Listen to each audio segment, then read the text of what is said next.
अब बताओ आपने इनको जवाब वोट के जरिए देंगे कि नहीं देंगे? हर वर्ग का सहयोग हमारे उम्मीदवारों को मिल रहा है, उसके आधार पर मैं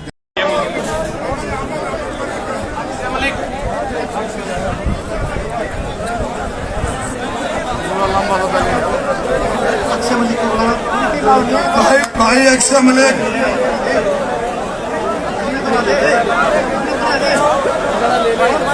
अक्षय मलिक जी से निवेदन है वो स्टेज पर आए। भाई अक्षय मलिक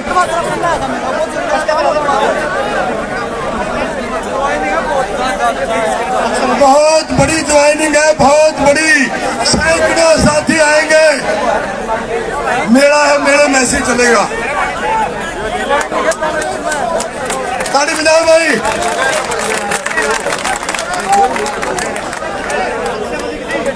भाई अक्षय मलिक जी को निवेदन करूंगा कि वो स्टेज पर आए।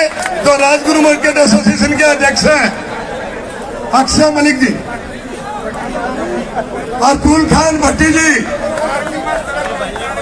सारी जिंदगी कर्मचारी संघ के प्रधान रहे और आज कांग्रेस परिवार में शामिल हो रहे हैं। और फूल खान भट्टी जी ताली बजा करके अपना स्वागत करें।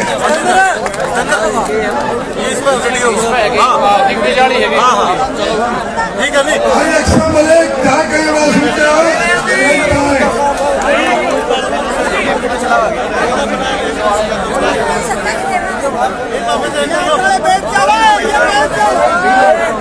भाई मोहित है जिला पार्षद, हमारा युवा साथी है और सभी इनके जितने समर्थक हैं।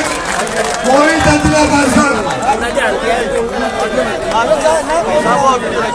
भाई ओम प्रकाश कुंडू जी है, ये जिला सचिव जेजेपी के, ये भी आज कांग्रेस में शामिल हो रहे हैं।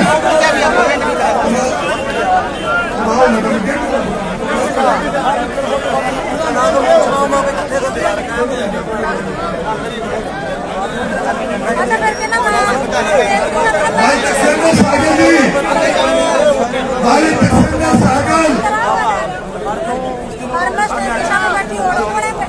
भाई तकसीर सागल। और उसके बाद मोड़ा एक बाद में जो दुकान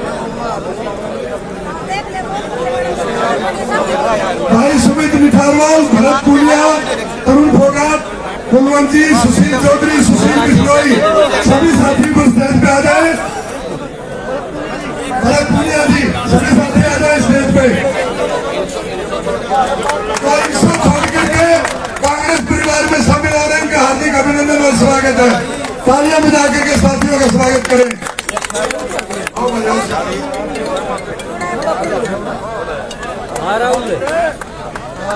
हेलो राहुल, बढ़िया भाई, कोई भी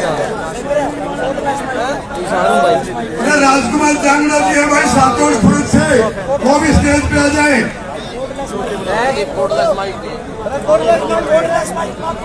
राजकुमार जांगड़ा जी है, संघ के परिवार से संबंध रखते हैं, काफी सालों से संघ में रहे और आज कांग्रेस ज्वाइन कर रहे हैं हुड्डा साहब के सामने सोनिया गांधी के नेतृत्व में।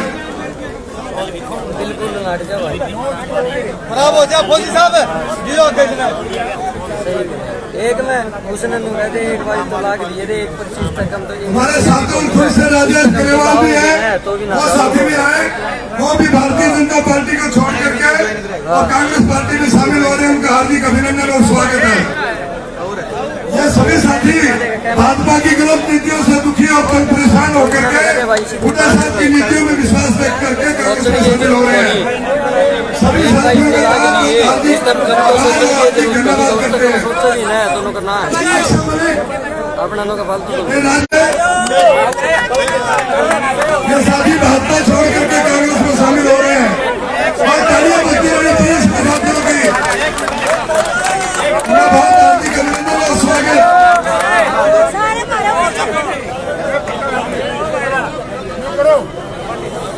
सरिया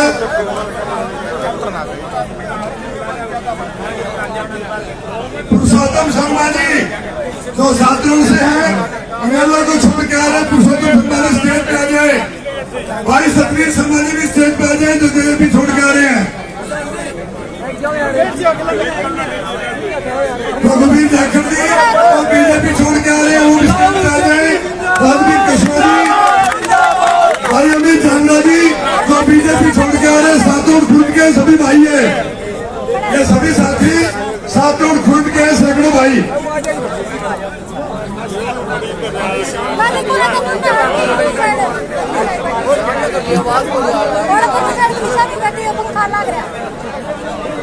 भाई सुभाष शर्मा जी, नवीन वर्मा जी, भाई हमारे सैकड़ों साथी हैं तो बीजेपी छोड़ करके साथ जोड़ के और कांग्रेस परिवार में शामिल हो रहे इन सबका हार्दिक अभिनंदन और स्वागत है।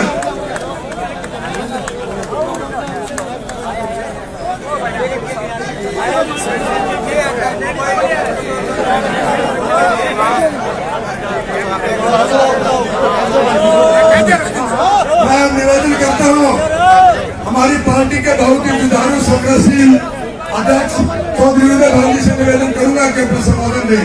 चौधरी उदय भान जी। की बात मुखिया तो है हमारे हैं। अब कम लास्ट में एक ही बात है जो मैंने पहला कही और गाँव में कही। सारी की सारी सीटें लोकसभा की जनता की इच्छाओं के अनुसार मिली कि नहीं मिली? अगर लोगों की इच्छाओं के अनुसार मिली तो उसमें सारी मेहनत चौधरी भूपेंद्र सिंह हुड्डा और इनके साथी उदय भान जी ने की। एक बात बता दूं, जिस दिन से भी हरियाणा प्रदेश में चौधरी भूपेंद्र सिंह हुड्डा ने और उदय भान की जोड़ी ने काम शुरू किया, बहुत से लोग ये कहते थे क्या उदय भान जी प्रदेश चला लेंगे, लेकिन जिस तरीके से चौधरी भूपेंद्र सिंह हुड्डा के कदमों में कदम मिला करके चले और आदमपुर में छाल छुआगी, सारा एसपीडीसी साथ आ गया। आज ये जोड़ी बड़ी मशहूर है। मैं सारे सबकी तरफ से प्रधान जी आपको पहले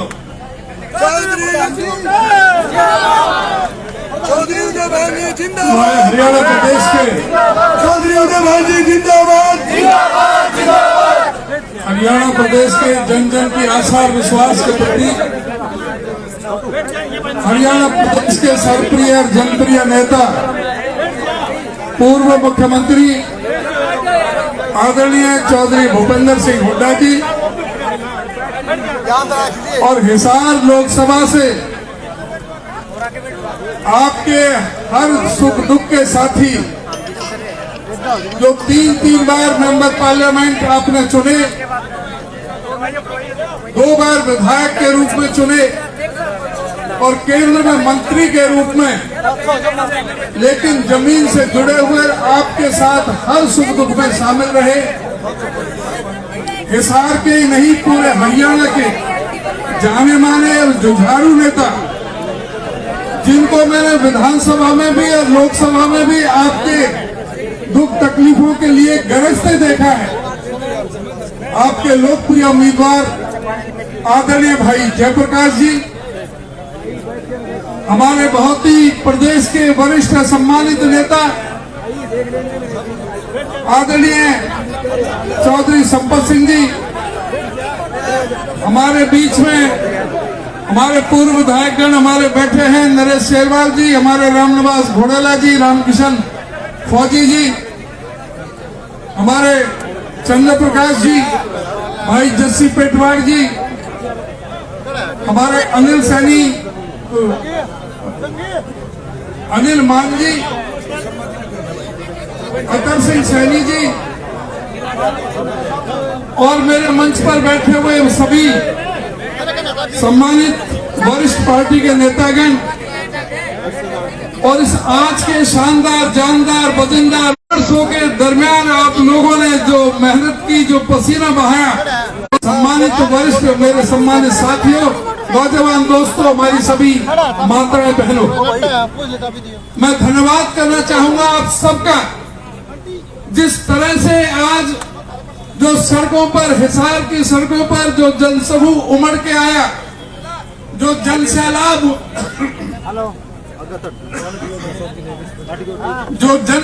सड़क पर में जो आप लोग हजारों की संख्या में पैदल चल करके इस जुलूस के साथ में आप आए हो, ये इस बात का प्रतीक है कि हिसार लोकसभा से जयप्रकाश कम से कम 4 लाख 5 लाख वोटों से जीतने जा रहे हैं।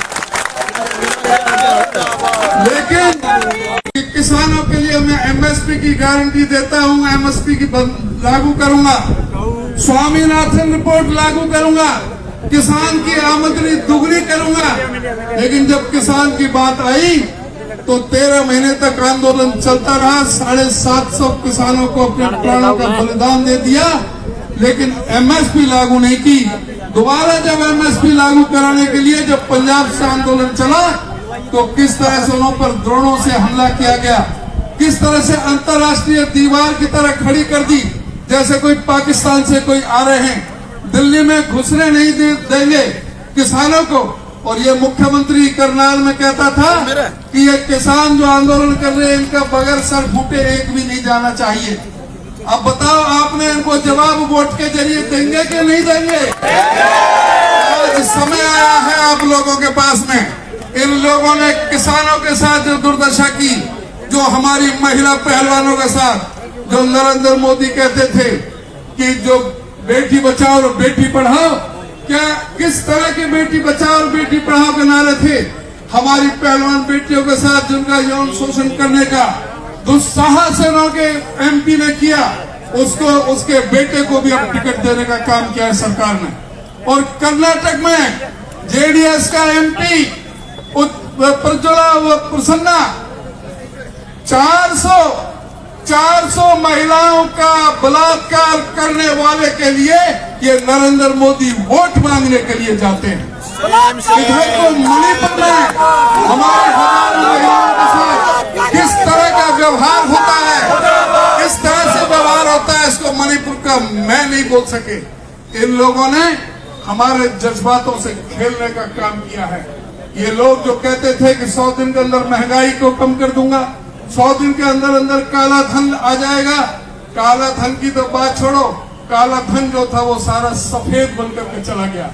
सारे अमीरों की योजनाएं हैं इनकी, जो ये नरेंद्र मोदी कहते थे कि सौगंध मुझे इस धरती की, मैं देश नहीं बिकने दूंगा। आज जल थल नभ सब बिकाऊ हैं। आज हवाई जहाज बेचे जा रहे हैं, हवाई अड्डे बेचे जा रहे हैं, रेलवे स्टेशन रेलें बेची जा रही हैं, पनडुब्बी बेची जा रही है, बंदरगाह बेचे जा रहे हैं, आज कोयले की खानें बेची जा रही हैं, बिजली के सारे कारखाने बेचे जा रहे हैं, इंश्योरेंस कंपनियां बेची जा रही हैं, सारे पब्लिक सेक्टर को इन्होंने तबाह करके रख दिया है। सरकारी नौकरी कोई लगाई नहीं, कहते थे 2 करोड़ नौकरी हम हर साल लगाने का काम करेंगे। इन्होंने जो नोटबंदी की थी उसके जरिए 12 करोड़ लोगों का रोजगार छीनने का काम किया। तो इस व्यक्ति से फंदा छुड़ाने के लिए आज जरूरत है हम सबको एकजुट होकर के ये झूठ की दुकान खोलते हैं। ये कहते हैं कि कांग्रेस के मैनिफेस्टो तो मुस्लिम लीग से प्रभावित है, मुस्लिम लीग से प्रभावित है। इस बात में तो मैं धन्यवाद भी करना चाहूंगा कि कांग्रेस के मैनिफेस्टो का प्रचार नरेंद्र मोदी जी ने किया। अपने घोषणा पत्र में क्या है, हम जनता के लिए क्या करेंगे, उसके बारे में बात नहीं करते। कहते हैं कि कांग्रेस के घोषणा पत्र में है कि तुम पे 2 भैंस है तो 1 भैंस कांग्रेस छीन के ले जाएगी। तुम्हारे घर में बाजरा भी रखा है तो उसका एक्सरे करा करके कोई मंगलसूत्र होंगे तो उसको भी ले जाएगी। तुम्हारे 2 फ्लैट हैं तो 1 फ्लैट को कांग्रेस ले जाएगी। तो लोगों ने कांग्रेस के घोषणा पत्र को लगभग 56 लाख लोग अब तक वेबसाइट से डाउनलोड कर चुके हैं। तो डाउनलोड करके जिसने भी कांग्रेस का घोषणा पत्र पढ़ लिया, एक बार पढ़ दिया, वो कभी भी बीजेपी को वोट नहीं दे सकता। क्योंकि उस घोषणा पत्र में सपना है महात्मा गांधी का, उस घोषणा पत्र में सोच है पंडित जवाहरलाल नेहरू की, उस घोषणा पत्र में इस देश के दलित पीड़ित शोषित पिछड़े सर्वहारा वर्ग के, गरीब समाज के, पिछड़े समाज के, व्यापारी की, कर्मचारी की, हिंदू मुसलमान सिख ईसाई सभी जाति वर्ग धर्म और संप्रदाय को एक साथ जोड़ करके जो भारत को नया संविधान लिखने का काम किया वो बाबा साहब डॉक्टर भीमराव अम्बेडकर के विचार इसमें दिखाई देंगे। उस घोषणा पत्र में आपको गंध आएगी राहुल गांधी के उस पसीने की जो 4000 किलोमीटर चल करके जो कन्याकुमारी से कश्मीर तक गए थे और फिर 6000 किलोमीटर की यात्रा की और जो आम आदमी से मिले थे, उनकी दुख तकलीफों को जाना था, पहचाना था, समझा था, वो सारा समावेश करके कांग्रेस के घोषणा पत्र में दिया गया। इस पत्र कांग्रेस के घोषणा पत्र में राहुल जी ने 30 लाख पद जो खाली हैं नरेंद्र मोदी सरकार ने नहीं भरे, हमारी सरकार आएगी तो 1 साल के अंदर अंदर 30 लाख पक्की नौकरियां दी जाएंगी युवाओं को।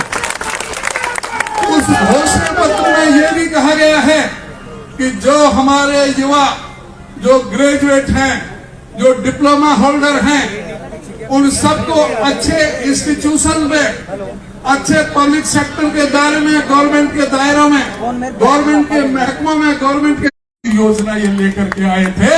उस अग्निवीर योजना का पन्ना फाड़ करके कांग्रेस फेंक देगी और फौज में उसी तरह से भर्ती होगी जिस तरह से पहले भर्ती की जाती थी। कांग्रेस के घोषणा पत्र ने कहा है कि जो महिलाएं गरीब हैं, गरीब परिवार की हैं, जिनका पीला कार्ड है, उनमें चौधरी भूपेंद्र सिंह हुड्डा जी उस कमेटी के चेयरमैन थे। छत्तीसगढ़ में रायपुर में अधिवेशन में ये पास किया था। पार्टी सरकार में आएगी, वही सारे घोषणा पत्र में जो हुड्डा साहब की कमेटी ने किया, वो सारे हुड्डा साहब की कमेटी की रिपोर्ट पूरे उसमें घोषणा पत्र में डाली गई है। सभी किसानों को एमएसपी से कम किसी को भी भाव नहीं दिया जाएगा। अगर एमएसपी से कम खरीदेगा तो उसके खिलाफ मुकदमा दर्ज किया जाएगा। ये कांग्रेस का फैसला है कि किसान को, मजदूर को, किसान को कर्जे से, कर्जा मुक्ति से लेकर के कर्जे से कर्जा मुक्ति तक कर्जा भी माफ होगा और वो ऐसी स्थिति बनाई जाएगी, नीति बनाई जाएगी कि जो कर्जा लेने की जरूरत ही ना पड़े। तो कर्जा मुक्ति का काम भी कांग्रेस पार्टी करेगी। हमारे श्रमिकों को 400 रुपए के हिसाब से जो अब 261 रुपया है सेंट्रल गवर्नमेंट की तरफ से, मनरेगा में 261 रुपया है, उसको 400 रुपए सेंट्रल गवर्नमेंट की तरफ से, और जब सरकार यहाँ पर हुड्डा साहब के बना के दोगे हरियाणा के अंदर तो 200 हम अपनी तरफ से सरकार की तरफ से देंगे, 600 रुपये आपको मनरेगा के देंगे। तो इस तरह से सभी के लिए उन्होंने कहा है उसमें घोषणा पत्र में हर जिले में एक एक डॉक्टर अम्बेडकर भवन, डॉक्टर अम्बेडकर हॉस्टल, उसमें लाइब्रेरी ये बनाने का काम होगा। हर जिले में सविताबाई फुले के नाम से महिलाओं के लिए एक हॉस्टल बनाने का काम होगा। हर जिले में एक मेडिकल कॉलेज बनाने का काम होगा। हर जिले में जो सेंट्रल स्कूल जो लगाए गए थे पंडित जवाहरलाल नेहरू के नाम से, उनकी संख्या डबल करने का हम काम करेंगे। और साथ ही कहा कि गरीबों को जो राशन दिया जाता है, ये तो सिर्फ गेहूं और चावल देते हैं, हम उसमें दाल भी, सरसों का तेल भी, मिट्टी का तेल भी और चीनी भी हम देने का काम करेंगे राशन के साथ। तो सभी जो गरीबों के साथ जो भी हैं, बाकी जो प्रदेश की जो योजना है, जो घोषणा है, वो आदरणीय हुड्डा साहब आपके समक्ष रखेंगे कि सरकार जो 4 महीने बाद आपके आशीर्वाद से यहाँ पर हरियाणा में बनने जा रही है, हम सरकार बनने के बाद में क्या क्या करेंगे वो बात हुड्डा साहब बताएंगे। मैं तो बस आपसे ये अनुरोध और प्रार्थना करूंगा कि ये जो पार्लियामेंट का इलेक्शन है, ये आगाज है अगली हरियाणा की विधानसभा के चुनाव का भी, ये अगली सरकार बनाने का, आपकी सरकार बनाने का, आपके जो काम है उनको पूरा करने का भी ये आगाज है। और जो मैं देख रहा हूँ पूरे हरियाणा के अंदर, मैं कह सकता हूँ कि 10 के 10 लोकसभा और एक जो बाई इलेक्शन कर रहा है उनमें जो मुख्यमंत्री के सामने लड़ा जा रहा है, 11 की 11 सीट कांग्रेस पार्टी जीत कर परचम रहेगी। इसी के साथ मैं दोबारा आपसे निवेदन करूंगा कि जो भाई जयप्रकाश जो बहुत मजबूत, जुझारू, लड़ाका, हर समय जिसको मैंने देखा है कि लड़ते हुए आपके लिए, आप उसके लिए एक एक वोट 25 तारीख को हाथ के पंजे पर बटन दबा करके और आप उसे कामयाब बनाएं। आपका बहुत बहुत धन्यवाद। धन्यवाद सोनिया गांधी। और जिन साथियों ने आज जो पार्टी ज्वाइन की है, मैं हरियाणा प्रदेश कांग्रेस कमेटी की तरफ से उनका हार्दिक मैं स्वागत करता हूं, अभिनंदन करता हूं और उन्हें विश्वास दिलाते हैं कि उन्हें पार्टी में पूरा मान सम्मान यथाचित जो उचित स्थान उनको दिया जाएगा। इन्हीं के साथ मैं सीधा आमंत्रित करता हूं, बहुत देर से आपने बहुत पसीना बहाया है, मैं आमंत्रित करता हूं सीधा आदरणीय चौधरी भूपेंद्र सिंह हुड्डा जी को, वो आए और आपको संबोधित करें। चौधरी भूपेंद्र सिंह हुड्डा जी।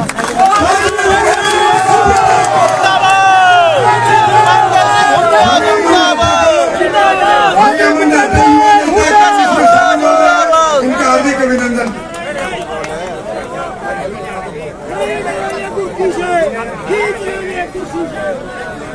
हरियाणा प्रदेश कांग्रेस कमेटी के अध्यक्ष माननीय चौधरी उदयभान जी और थोड़ा और ऊपर कर ले इसने। विशाल से हमारे कांग्रेस पार्टी के जुझारू साथी हमारे उम्मीदवार भाई जयप्रकाश जी तथा स्टेज पर उपस्थित सभी मंत्रीगण, पूर्व मंत्रीगण, विधायक, पूर्व विधायकगण व वरिष्ठ नेतागण, सम्मानित मंच उपस्थित मेरे बुजुर्गों, नौजवान साथियों, मातृशक्ति पत्रकार बंधु। देखिए आज पूरे देश चुनाव लड़ रहा है अलायंस में, इंडिया अलायंस में। उनमें कांग्रेस के साथ कई पार्टियां हैं, कम्युनिस्ट पार्टी भी है, आप पार्टी भी है और काफी पार्टियां हैं। तो सवाल इस बात का आता है कि ये अलायंस क्यों हुआ, क्या मकसद है इस अलायंस का। आज हमारे लाल पार्टी के आदमी साथी भी मिले, कम्युनिस्ट पार्टी के भी साथी मिले, कांग्रेस के तो है, तो इनका मकसद देश का संविधान खतरे में है, देश के संविधान और प्रजातंत्र को बचाना है। इस वास्ते तो सारी पार्टियां अपना पे अकेली लड़ सकती थी, हमने भी एक सीट दी है हमको, हम सक्षम थे, लेकिन हमारे जो मकसद है वो पूरे देश में इकट्ठा होकर देश का संविधान बचाना, प्रजातंत्र बचाना। और जहाँ तक कांग्रेस पार्टी का सवाल है, हमारे अध्यक्ष जी ने तफसील में मैनिफेस्टो बता दिया जो राहुल गांधी जी ने बनाया। हर वर्ग को, किसान, मजदूर और आपका महिला, युवा, सारे वर्गों के बारे में उन्होंने लिखा है और ऐसे वायदे किए हैं। अरे पीछे क्यों बजा भाई, ऐसे वायदे किए हैं जो वायदा निभाएंगे, किसान का एमएसपी की गारंटी देंगे और कर्ज माफी से लेकर कर्ज मुक्ति तक लेके जाएंगे। ये है सब, बहुत सारी है।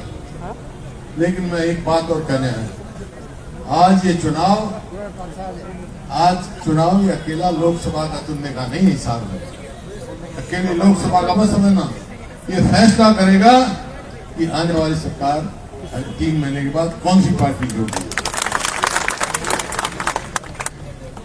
वैसे मैं सारे हरियाणा में, आज आखिरी दिन है नामांकन का, सारे हरियाणा में घूम के आया हूँ और रुझान देखा मैंने लोगों के, जिस प्रकार से 36 बिरादरी का, हर वर्ग का सहयोग हमारे उम्मीदवारों को मिल रहा है, उसके आधार पर मैं कह सकता हूँ कि लोगों ने मन बना लिया है कि अगली सरकार हरियाणा में कांग्रेस से बनाएंगे।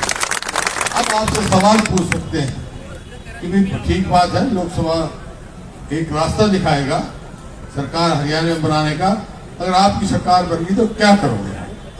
तो भाई जो हम कहते करते, मैं तो 4-5 मोटी मोटी बात बता के जा रहा हूँ आपको। एक तो भाई हमारी सरकार बनेगी तो बुजुर्गों की पेंशन 6,000 रुपये होगी, 300 यूनिट बिजली फ्री होगी और ओल्ड पेंशन स्कीम लागू करेंगे। और जैसा इसने कहा, और जो महिलाएं बैठी हैं यहाँ पर, सब घरों में गैस इस्तेमाल करते हैं। जो 2014 में गैस सिलेंडर का भाव 450 था, अब 1000 पार कर गया, तो कहीं भी 1200 हो गया। तो किसी को भी हरियाणा में 500 से ज्यादा सिलेंडर की कीमत है। इसी प्रकार जो गरीब आदमी के लिए 100 गज के प्लॉट थे, हमारे 4 लाख प्लॉट दिए थे हमने, इस सरकार ने एक नहीं दिया, एक भी जो दिया तो गांव का नाम बता दे, याद बता दे। वही स्कीम फिर शुरू करेंगे। खेल खिलाड़ी की जो हमने सुविधा दी थी, जो पूरे दुनिया में नाम गया हमारे खिलाड़ियों का, इन्होंने बेइज्जती की उनकी, हम फिर से वो नीति लागू करेंगे।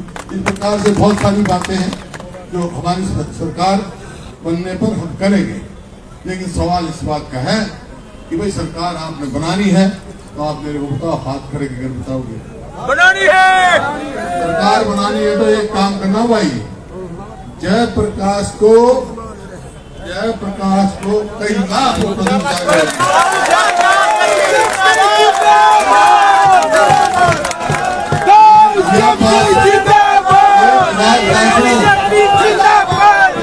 एक बात सुनो, मैं आया हूँ, मैं भी साथ आता परिवार मेरा रहता है, तो मैं आया हूँ भाई, मेरे आए हुए की तुम मानियो और मैं थारी मानूंगा।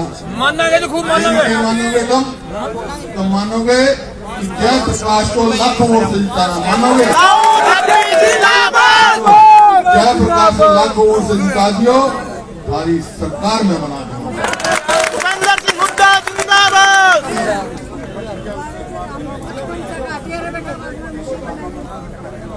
अच्छा भाई, एक बात हमने सुना है कि मैंने वहां भी कहा, रोहतक भी क्या है और यहाँ भी कह रहा हूँ कि जो दूसरे उम्मीदवार हैं हमारे, वो उनको भाई दूसरी पार्टी के गामा में लोग बढ़न नहीं दे रहे। तो ऐसा नहीं भाई, कोई गामा में बेशक बढ़न दो, पर उनको लोकसभा और विधानसभा में मत बढ़न दो। कांग्रेस पार्टी जिंदाबाद। वोट की चोट है प्रजातंत्र में, मंजूर है? मंजूर है। आप खड़े करके बता दो भाई। आज जो आपने पसीना लिया है वो खाली नहीं जाओगा हरियाणा का।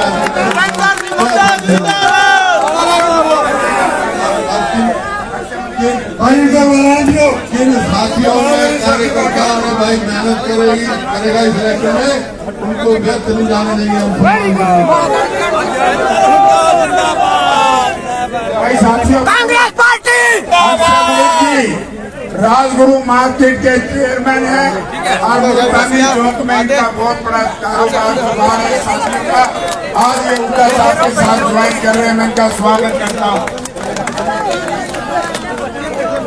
मैं बहुत बहुत धन्यवाद करता हूँ और पार्टी में स्वागत करता हूँ। बहुत बहुत धन्यवाद। चौधरी भूपेंद्र सिंह हुड्डा जिंदाबाद। बीजेपी जिंदाबाद। बीजेपी जिंदाबाद।